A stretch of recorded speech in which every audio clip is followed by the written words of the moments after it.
Good afternoon. If the eminent commentator Gary Trudeau is to be entirely believed, and I believe he is, American school children are being visited by hit teams of experts who are explaining the current crisis facing their president with regard to Monica in turn. Should we teach our children to cheat and lie? Free call 0500 10 53 89. It would appear from what Trudeau has been reporting that experts are visiting American schools and explaining to American children that this president, who I understand is universally admired amongst the very young in the United States, may or may not have cheated on his wife, lied and asked somebody else to lie.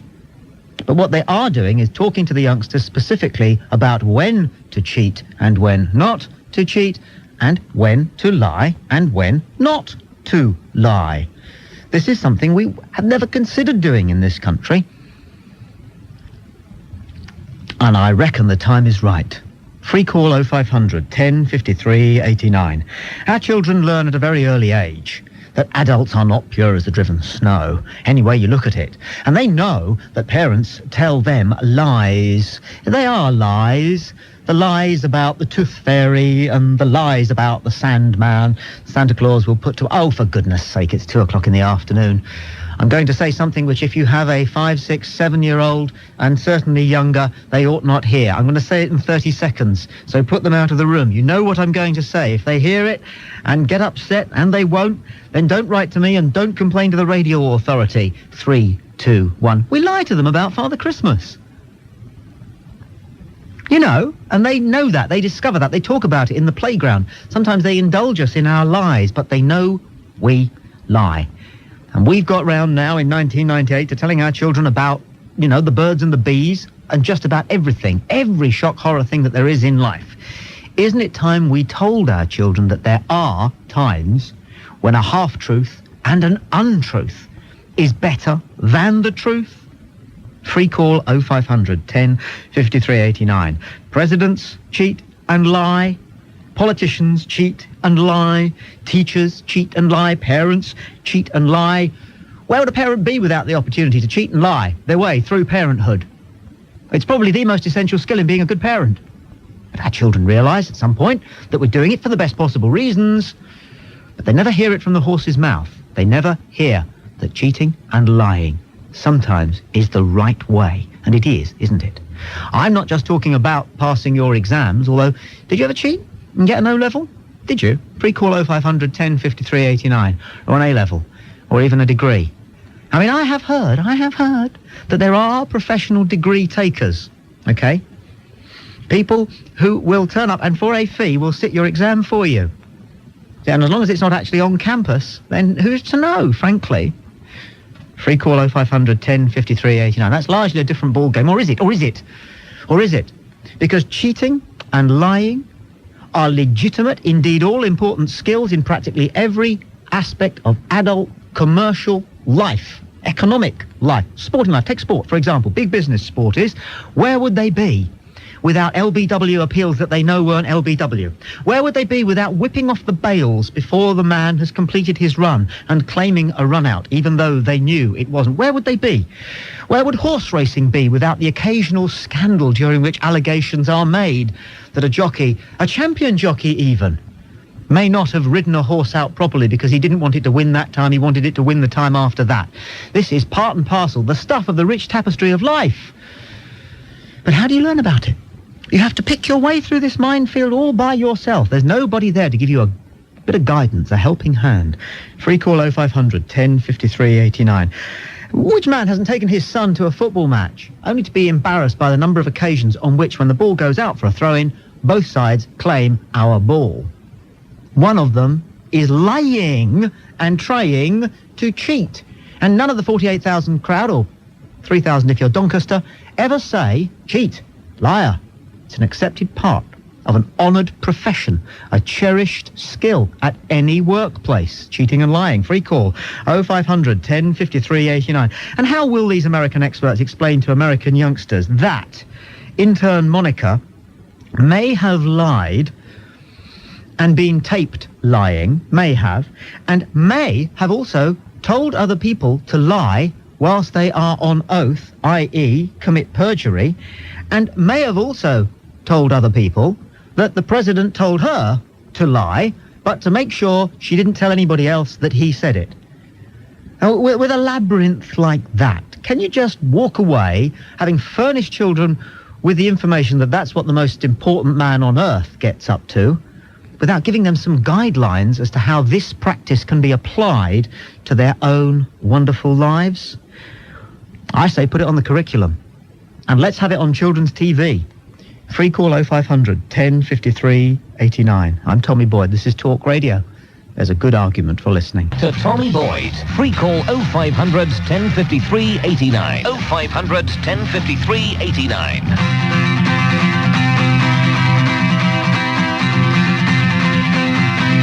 My team of switchboard operators are very cross with a lady called Maureen who lives in Oxford, who rang up to complain about remarks made about Father Christmas, but didn't have the bottle to hang on. Although she said she would, but then she didn't. Which I suppose some people would say makes her a liar.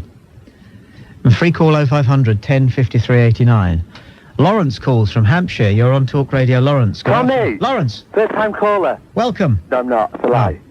Tommy, I listen to you every day, and on this one, you're wrong. Come on. Tommy, that's a lie. I know. No, being serious for a moment. Reminded me of an incident at Be school. funny, yeah.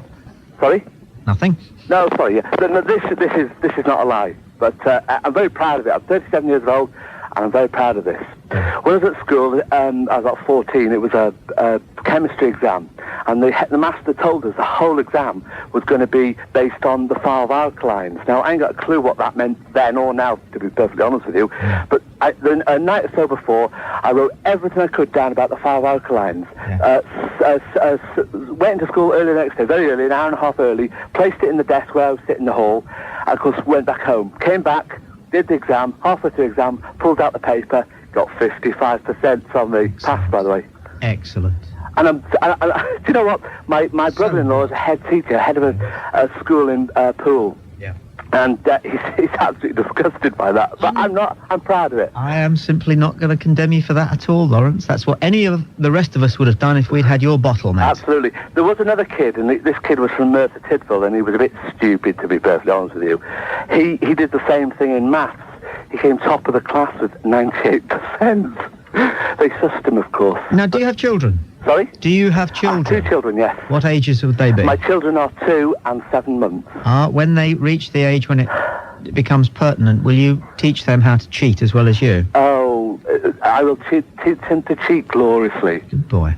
Free call 0500 1053 89. They'll go all the way. They will. They'll end up in Parliament. Free call 0500 1053 89. Ken calls from Cardiff. You're on Talk Radio, Ken. Hi, Tommy, how are you doing? All right, yourself? Good. Yeah, very well, thanks, yeah. Make a change. Tommy, lying. Yeah. Why do people lie? Only really I think about is to benefit themselves. So surely children don't need to be taught to lie. It comes naturally to benefit themselves. Now, that's a very good point. You're something of a psychologist. No, not at all. No, I just got kids. You have? Oh, yeah, I got 3, yeah. Well, most psychologists agree that until children reach a certain age, they're simply not equipped to think about anything other than themselves. That's right. And that's perfectly legitimate. Exactly. But you see, my mum taught me to lie in order to benefit yourself. No, protect other people's feelings. Well, yeah, but Yeah. why do you protect other people's feelings? No, but this argument, this argument is thin, and it can be applied to just about any area of morality. yeah, The idea that even if you allow yourself to be, Sidney Carton, Charles Darnay, to be executed for somebody else, you're actually doing it because that's what you want to do. So it's ultimately a selfish act. But lying is a natural thing, isn't it? To protect yourself as well as benefit yourself. Shall I tell you where I have difficulties with this argument? Sometimes I don't know what the truth is myself. Exactly. Everybody lies. Everybody lies. From early age. As soon as a person can speak, they lie. It's a great thought, isn't it? Yeah, but then there's knowingly lying for your own selfish benefit. Yeah. Well, now that stands alone. And that's something that we all do in our adult lives routinely. But nobody teaches us how to do it. Nobody gives us guidance on when it's legitimate to do it. That's right. It just benefits everybody else. I'm wondering whether that can be taught. I don't think so. Unless of course it's a certain thing you can actually tell them. Like I don't know about Father Christmas and all that, but with the fairies and the tusk and all that. But to try and teach them to do that, I don't think you can. I think that a person naturally knows. Naturally knows how to lie. See, there are times when I think that the reason wise men, sages, and prophets deal in parables is because they'd rather be a little bit obscure about what the truth might be, because they themselves can't be certain. So from Confucius through to Jesus, you've got people who are giving you an indication of what they think the truth might be. Yeah. And then you have to work it out for yourself. That's and then right, you can't really argue with them. No. Because they haven't actually said anything. Just go and make your own mind up. Are you better then? You said that you hadn't been well, or you implied that you hadn't been well. No, I'm fine. You're all right, are you? Well, that's okay. Just stressed out. Are you? Oh, yeah. There's a lot of stress about at the moment, you know, with the full moon and everything. It's family stress, you got. What's going on? Anything I can help with? No. No, come on, I'm trained. Let me help. Well, please let me help. Oh, it's to do with... There's no point having a phone in if you can't counsel somebody. It's to do with age. My father-in-law is not well. He's got Alzheimer's, God bless him. And my mother-in-law's not coping very well, and he's gone and broken his leg now, so he's into operation today. So it's a bit stressful. I saw Billy Connolly on Parkinson. Oh, he's great, isn't he? Saying how he thought Alzheimer's was a good thing to get. It's just the people around you who have the problem with it. The other people aren't aware of what's happening. Yeah. But then you see, you don't know, Ken, you and me don't know whether we've got some sort of condition like that, and everybody else is just tolerating us. Yeah, because you could have repeated yourself 6 times, but you don't know about it. Yeah, I often do, probably. Probably. You know, and I'm just kind of, patronising you here. Who knows what the mind goes? Oh. Just don't know, do you? Mystery, isn't it, life? It is. Wonder why we both... Is it? Oh, yeah. A lot of the time it is. Of course it is, yeah. A lot of the time it's pretty empty, isn't it? Couldn't do much without it, could you? Well, I don't know. I mean, it didn't hurt before you were born, did it? Well, I wouldn't know anything about that, would But you weren't in pain when the dinosaurs were here, were you? No, not at all. No. Great. Okay, thanks for talking to you, Mummy. Yeah, bye, mate. All the best. Good luck with your father-in-law. I'm sure you'll be okay. Yeah. Thanks a lot. Bye. All the best. Free call 0500 10 53 89. It turns out that American school children are being helped to get to grips with this business about when to lie and how to lie, and the idea that there are times when you may not lie in the eyes of the law, i.e. in court, when you have sworn on the Bible, apparently, allegedly. You can't lie then. You mustn't lie then. If you get caught, presumably the court and God will be on your case, which is a pretty potent duo, isn't it, really? But the rest of the time, it seems it's legitimate to be economical with the actualité, as Alan Clark put it. But should we teach our children when those occasions are and how to do it during those occasions? Free call 0500 10 53 89. Lorraine calls.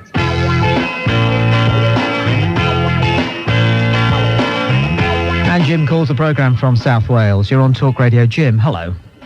Morning, Tommy. Morning, Jim. Tommy, just a point a bit about cheating. The idea is not to get caught. Now, if I can just relate an incident that happened to me at a previous company I worked with, in the night of a conference, they had a mock casino, and everyone was given £200 voucher to go and play the tables. And I didn't want to do it, so I just blew it away on the first instance. Anyway, as I was walking around, there was these 2 colleagues, and they were blatantly cheating. They were pinching the chips off the cubic table where they weren't looking. When they had a winning hand, they had a lot more chips down, until eventually they'd amassed this massive amount of chips. And I thought, well, that's cheating, that's not fair. So they announced then that there was one last hand to be played on all the tables, and the croupiers produced this little booklet, and the idea was you count out the amount of chips and write the amount down. So when they weren't looking, I took this booklet and I took 2 pages out of it. And on the second page, I wrote my name and a fictitious of amount, something like £250,000. And on the first chip, I wrote out how much this girl had won. And I said, there, here it is. And the croupier said, oh, you're not to do that, I am. And she took them both off me and put them in the drum. And then at the end of the night, they announced that this person, who was me, had won with an amount of £250,000. And of course everyone was saying, well, how the hell's he done that? He's not even played. So they knew I'd cheated, but they couldn't understand how I'd done it. Superb. And I won a portable colour television. And I'm sure I look good on it. Oh, brilliant. Fantastic. The funny thing about it was the MC knew that this rumour is going around that I cheated, but they couldn't actually say you cheated because they couldn't actually say how I'd done it. He said that I was going to donate this television to a charity, and I said, yeah, I was going to a children's home in Bridgend, which was mine, and I gladly walked away with it. Marvellous. So it was like a sting. It put them in their place. So the idea is cheat by all means, but don't get found out. And there are certain organisations which almost seem to be set up to give us an opportunity to try our skills at cheating. Yeah. Obviously, casinos are one of them.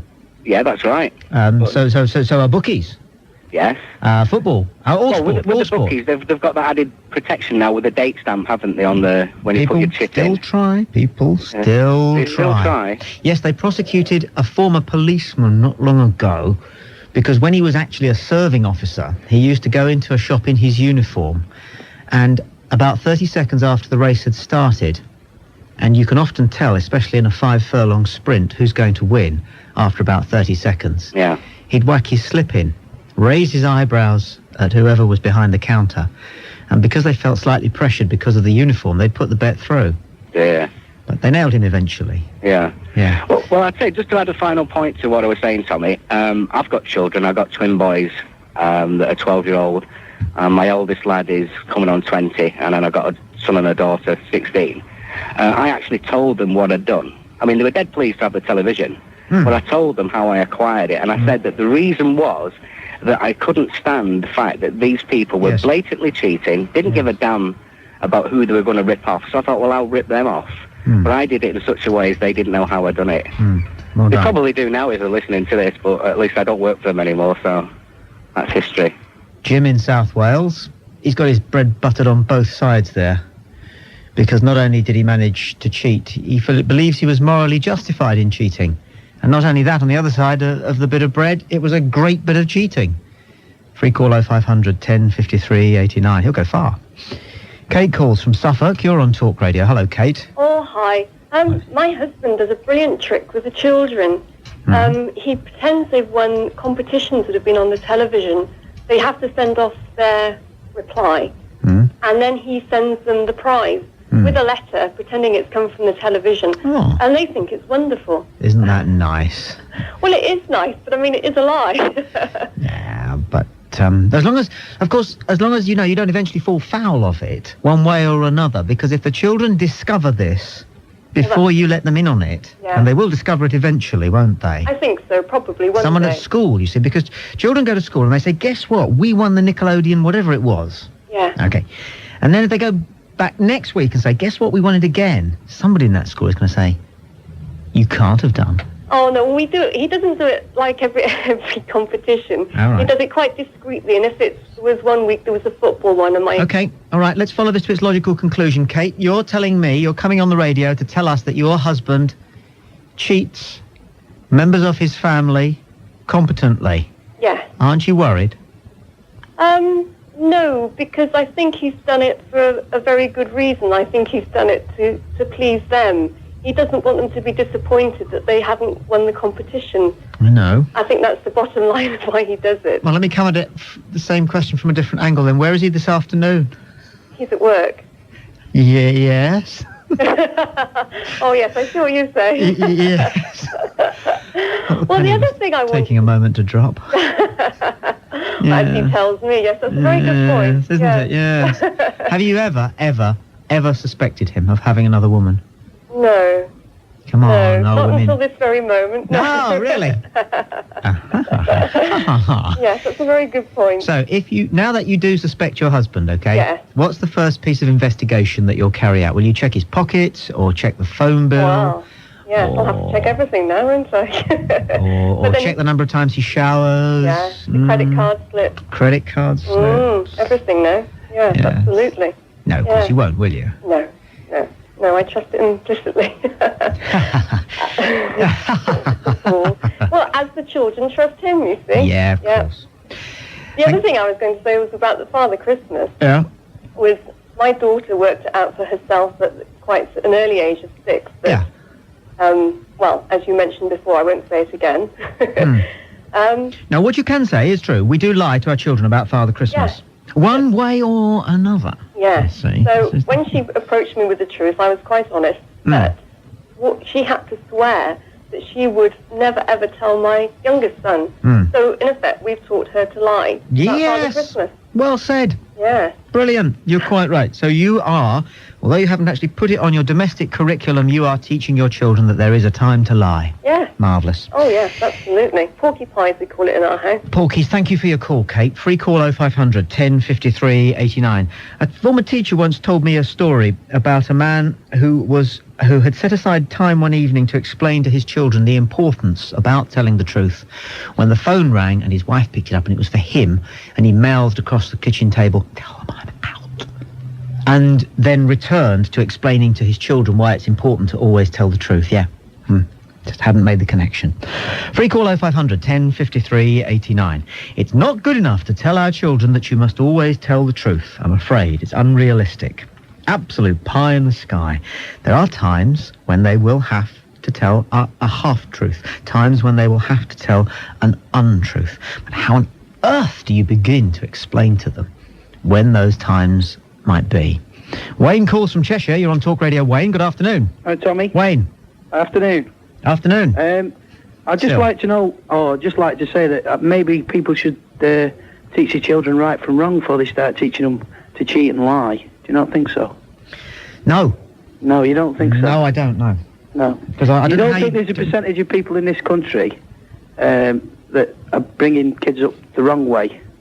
Yes, they do, yes. Yes, you do. Yes. And that is to say they tell them, they're teaching them to cheat and lie for the wrong reasons. You don't agree with that? Well, you haven't told me enough about what the proposition is, really. I'm not going to hang my hat on anything unless I understand it. I take it you're aiming at cheating and lying. I mean, you did mention earlier on that maybe it should be in the school curriculum. Yeah. Starting from what age? 6, 7, 5? It's a very good question. What age would you suggest? Well, I mean, what age you start teaching children right from wrong?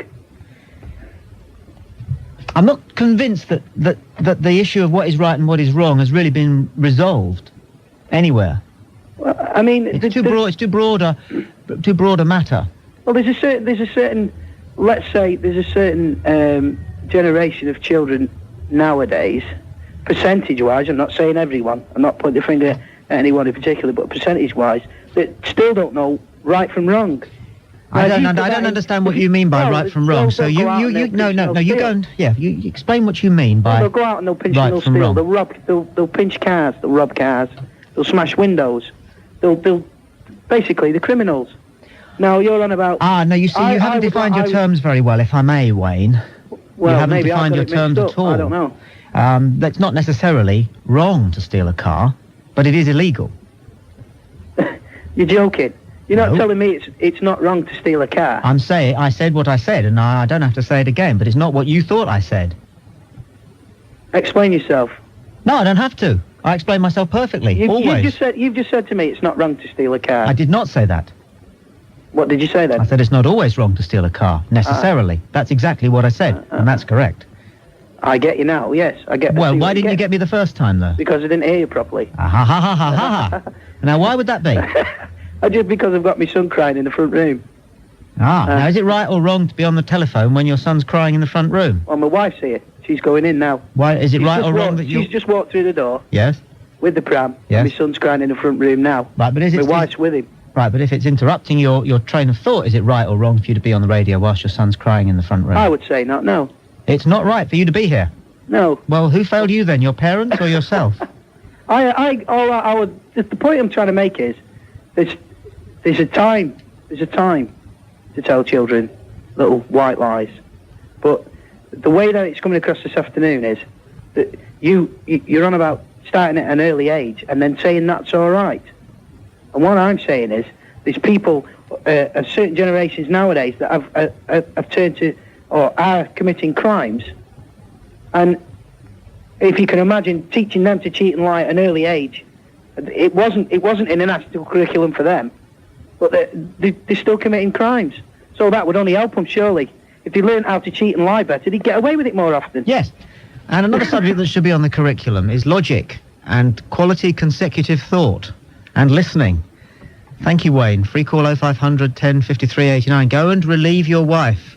She's been listening to the baby cry for an hour. It's your turn, Wayne. Let's talk to Elsie, who calls from South Wales. You're on Talk Radio. Elsie, good afternoon. Hi. Hello, Elsie. Years ago, I've got 5 children, they're all grown up now.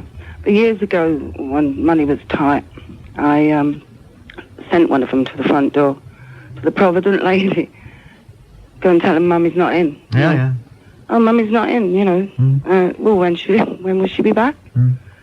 I think you ought to tell children to lie properly if they're going to lie, if you're going to ask them to lie. If you're going to ask them to lie, you've got to tell them to lie well. Yeah. Yes. Mum, when will you be back? You know.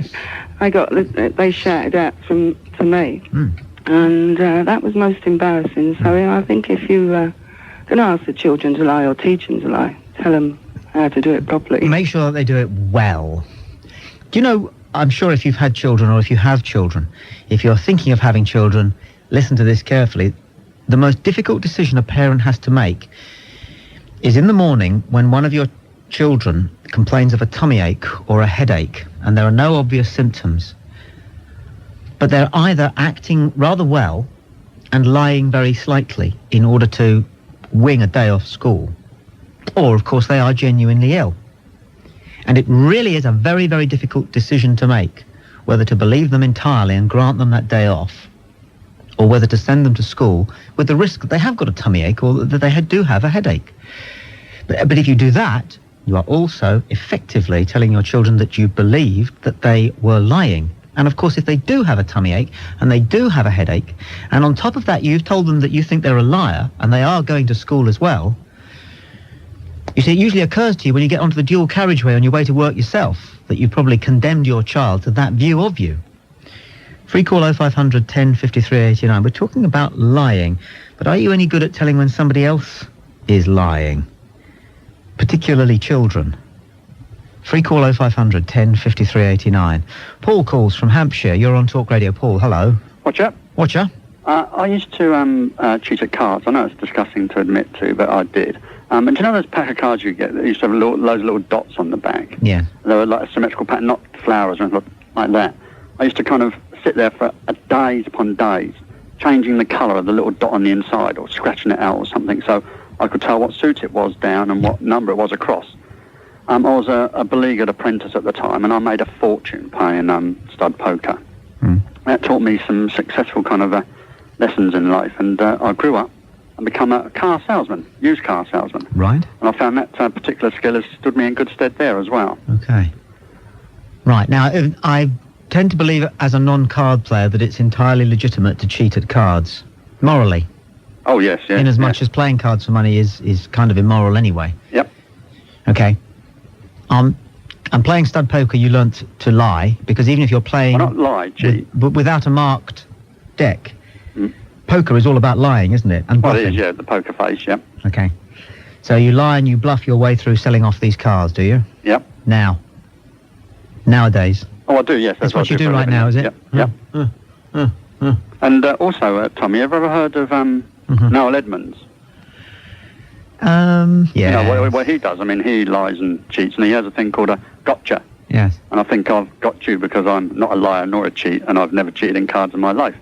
I don't know whether you could tell whether I was lying or not. Well, it didn't sound terribly plausible, but I didn't want to say anything. Okay. But then what have you got, really? How do you mean? Well, then what have you got?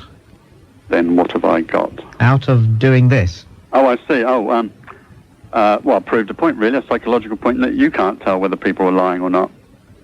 No, that's again not true. Well, you would have said straight away that I was lying if I was. No, you didn't ask me whether you were telling the truth or not. You're quite right, yeah. I mean, if I'd said, yes, you're clearly telling the truth, because how could a man of your obvious intelligence and articulate wit possibly have invented something like that? Something so plausible. Something so... I mean, I looked at your note. I used to be a cheat at cards and then progressed to becoming a car salesman, and I said to Philippa, oh, yeah.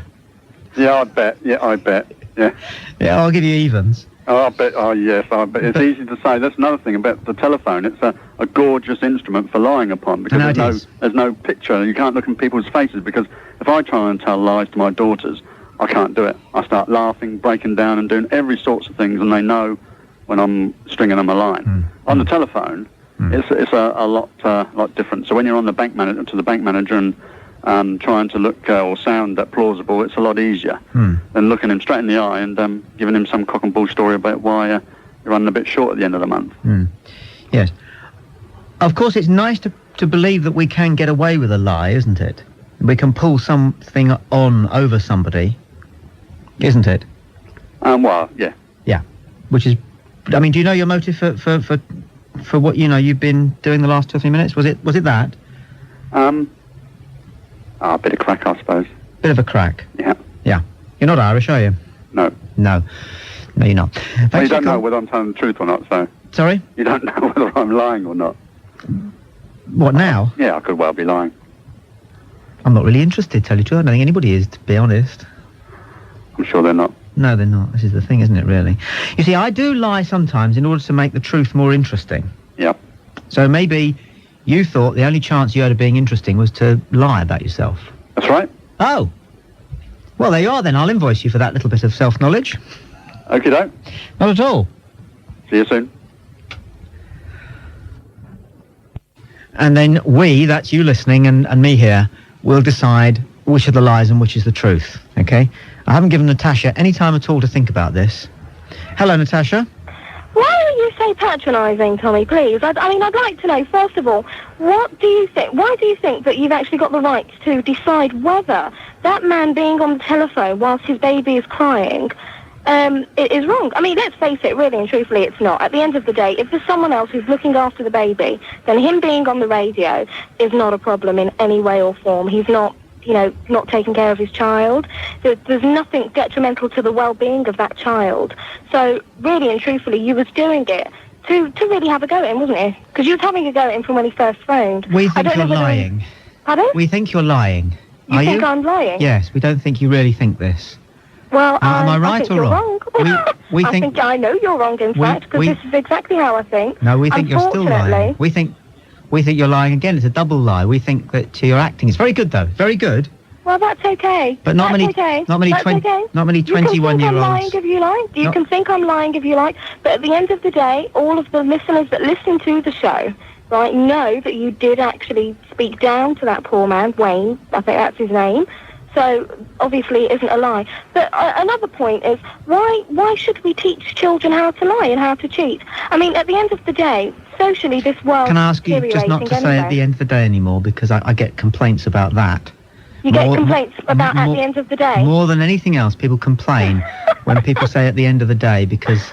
Well, then, my advice to you when they call up and complain about saying at the end of the day... No, they write. Tell them to find something a little bit more exciting to think about. No, they don't, they write. If they're going to complain over something such as at the end of the day, obviously, just like yourself, they're born to moan then, aren't they? Well, they are, but I have to answer the letters, not you.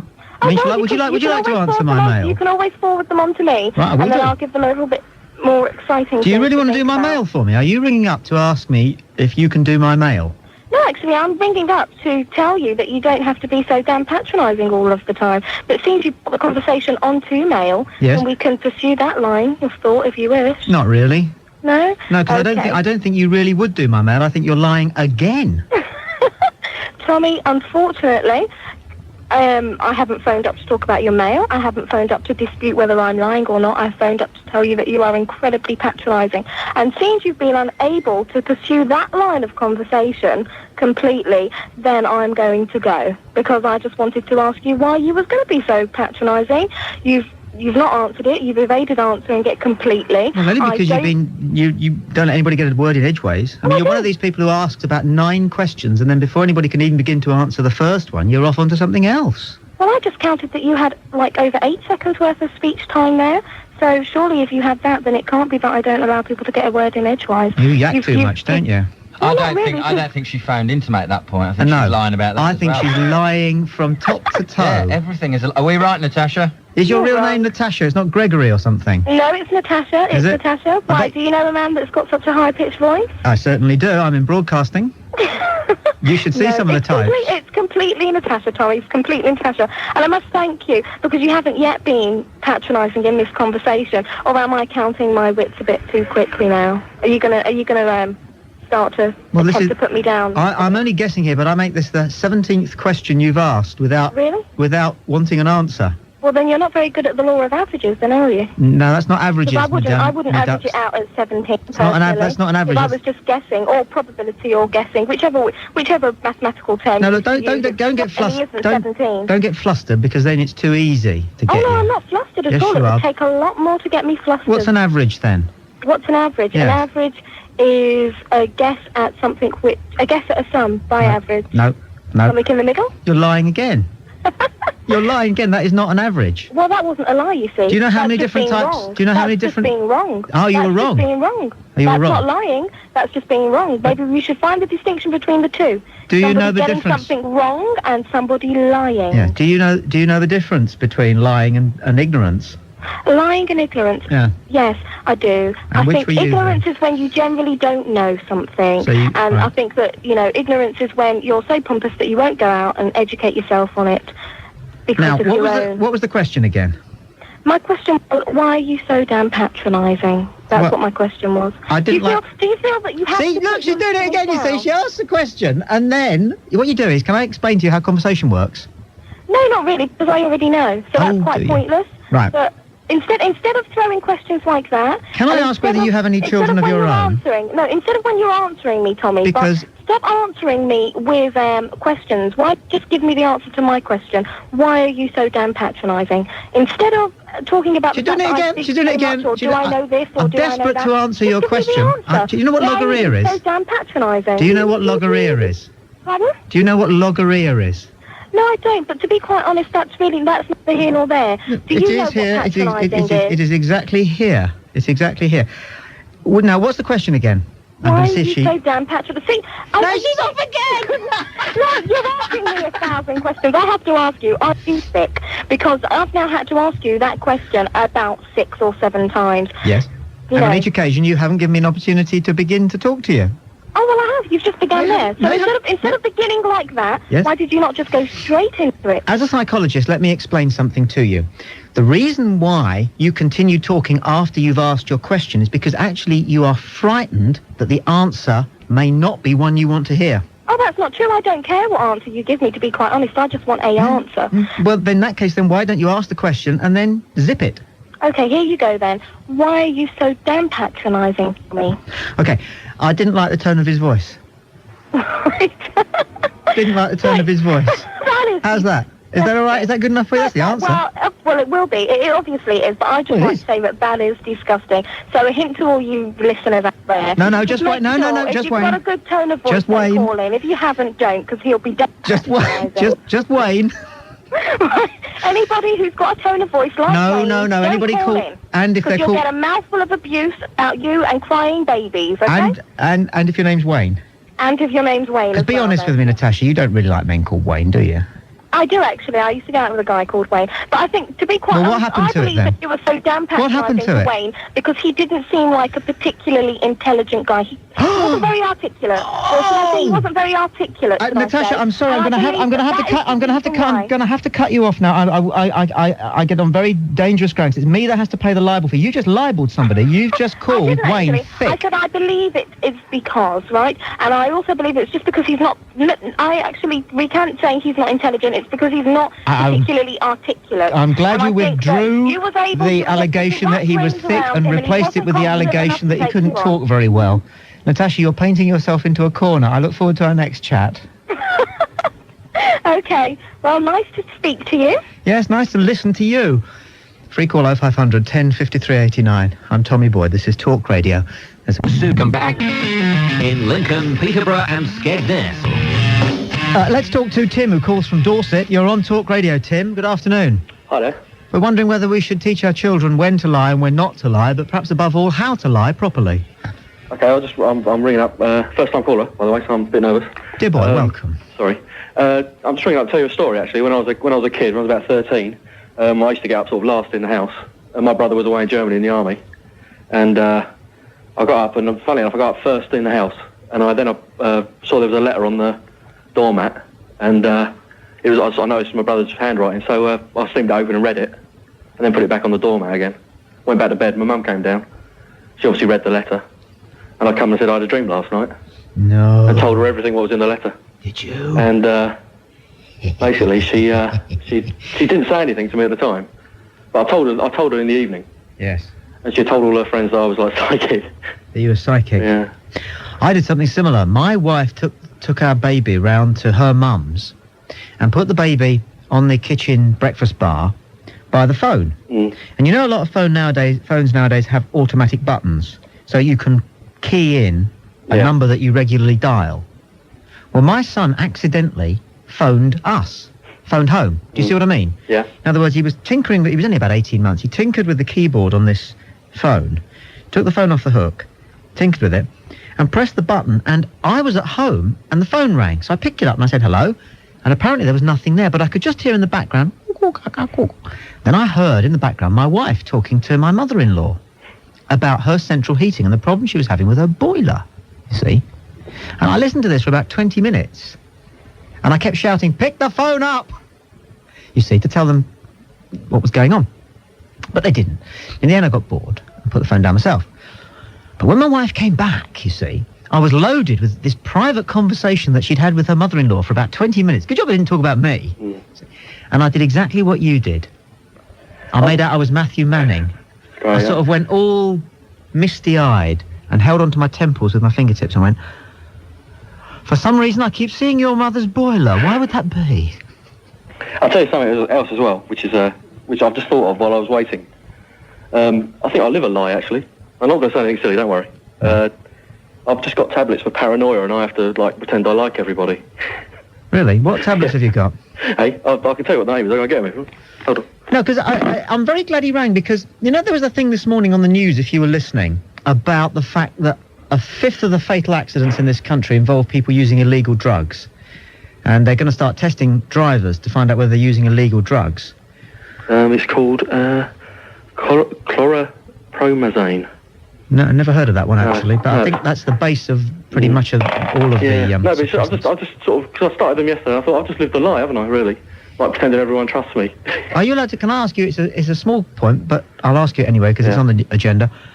Are you allowed to drive when you're on these things? Yeah, unless they make you drowsy. Right. Yeah.